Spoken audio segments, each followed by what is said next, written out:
Welcome to the Defeat the Drama podcast, where you'll learn tips, tricks, and strategies to help you gain clarity, find purpose, live boldly, and defeat the drama in leadership and life. Host Kirsten E. Ross is known to many as the drama-free queen. She is the undisputed expert of transformation. She'll move you from resigned, resentful, and overwhelmed to focused, engaged, and empowered. Welcome to the Defeat the Drama podcast. I'm Kirsten Ross, your host, and this is episode number 88, and grow brands on the social web. So if you need any help with your social media, websites, anything online for your business, I encourage you to check them out. Go to pillarsocialmedia.com. In today's episode, I'm going to be talking about 6 key causes of chronic lateness and how to overcome them. And if there's one thing that can cause drama in your work or your life, it is being late. So are you one of those chronologically challenged people? The ones constantly running into meetings, exclaiming sorry as you move to find a seat? Or do your friends and family just roll their eyes as you explain once again that traffic was terrible or I got lost as you maneuver your way through the group?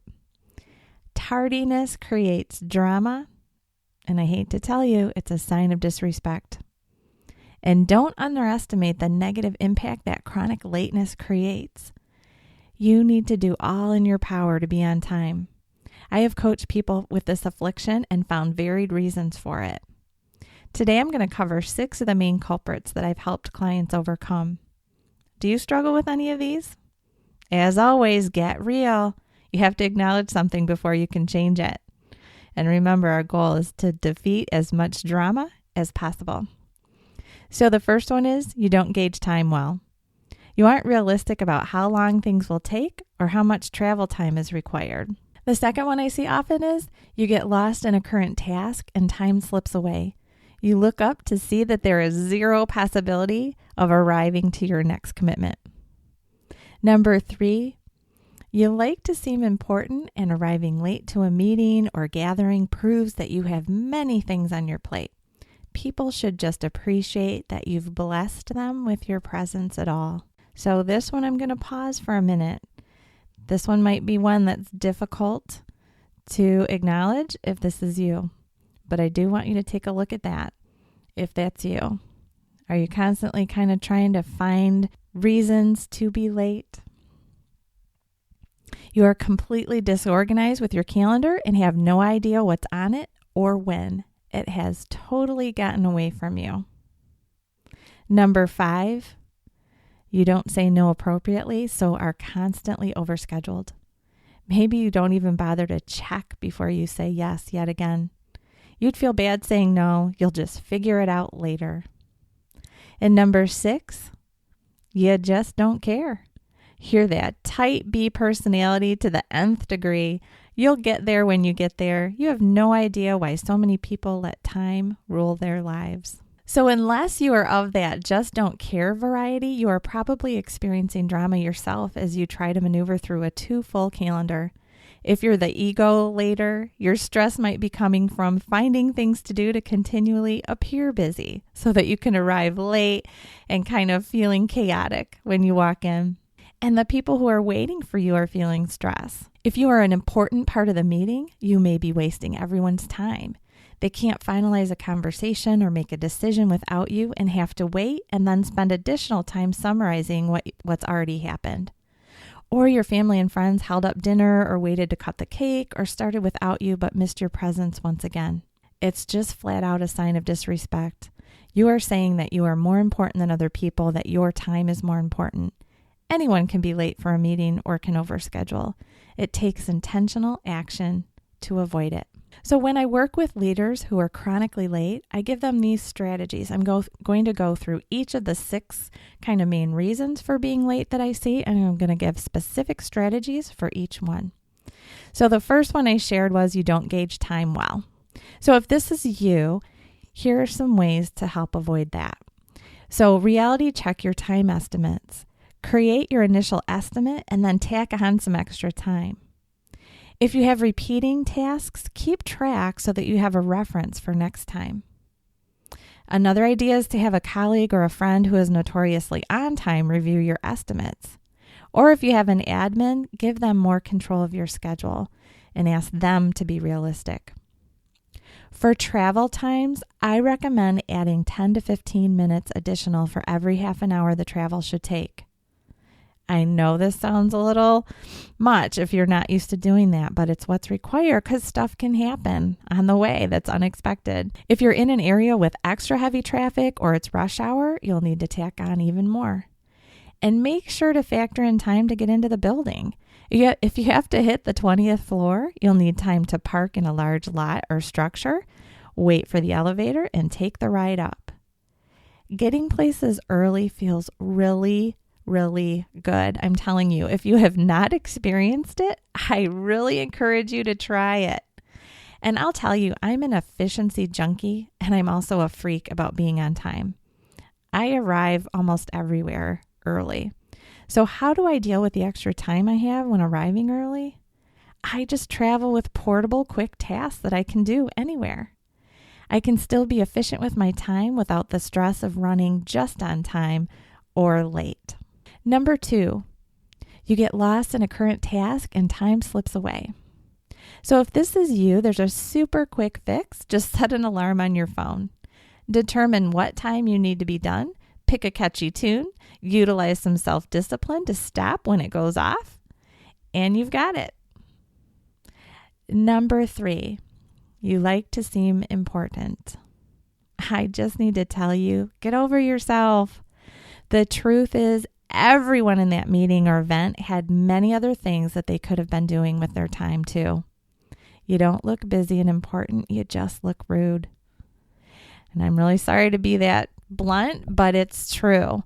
People aren't sitting there just, awing at you.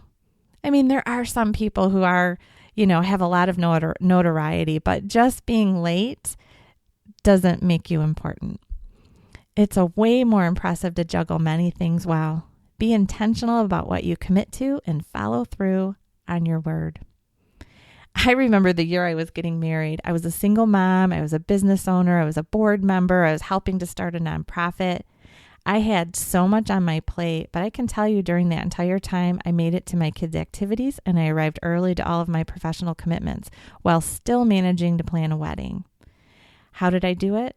I said no where I needed to, and I honored the commitments I made by juggling my calendar.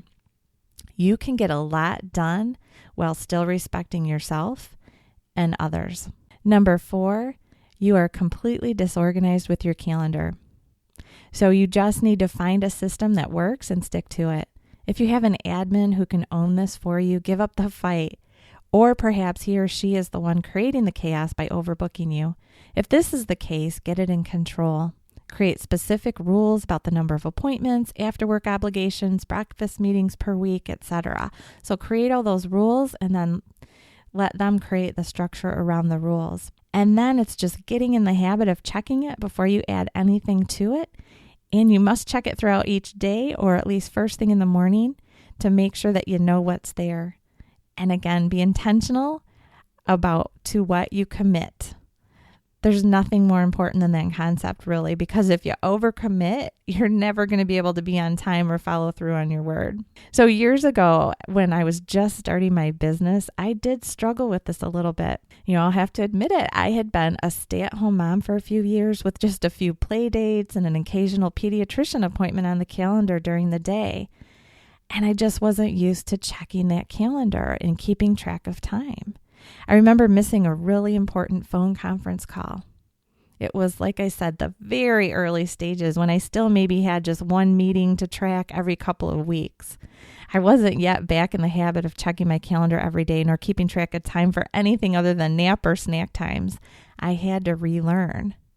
That one miss, though, and I was back on track. That was my motivation to check that thing constantly and keep it with me. So number 5, you're the kind of person who doesn't say no appropriately, so are constantly overscheduled. The first thing you need to do is focus on the stress and overwhelm this causes in your life. You need to build the motivation to start saying no appropriately. Here's one strategy I teach. Buy yourself time by telling someone you need to check your calendar. You should be checking that calendar anyway. So this will give you a quick phrase to help you breathe and be intentional. And then check that calendar to see if you do have a conflict. If you do, you need to decide which is the highest priority well in advance so that if you have to change anything, you can let the other people know at whatever that other commitment is that you won't be there. Number 6, you just don't care. So if this is you, you need to find a way to care or you'll never be motivated to change. Since being late is probably not causing you any stress, can you think about what it's doing to other people? Are they feeling disappointment or stress? Can you think back to important events you've missed? Have you lost any jobs or professional opportunities? Have any of your relationships been negatively impacted? You need to think about those things because if you can muster the motivation, then you can deploy some of the strategies I've included here to get great control over that calendar and your time. So thanks for listening today. Those are 6 quick strategies to help you stay on track and stay on time. I hope you found a few little nuggets. Thanks for spending some time with me today. If there's any way that I can be of service to you, please contact me. I have been in the field of human resources and coaching leaders for over 20 years, and I want to help you defeat the drama in your work and in your life. So go to defeatthedrama.com, click on the podcast site, and contact me. You can either shoot me a current drama challenge that I'll use in a future episode, or just say, hey, Kirsten, we need to chat. Send me your phone number and we'll connect with some good times to talk. Another option I have is my boot camp. It's called Defeat the Drama, Delight Your Customers, and Improve Your Bottom Line Boot Camp. It's a 7-step system to get your team doing what you need, loving what they do, and directing focus where it should be. Each of the modules are available online 24/7. It includes a video and then an action guide to help you implement everything you've learned for each module. I encourage you to check it out. I provide a discount for all of podcast listeners. Go to defeatthedrama.com/podcast discount. Go check it out. And until next time, make it a great day.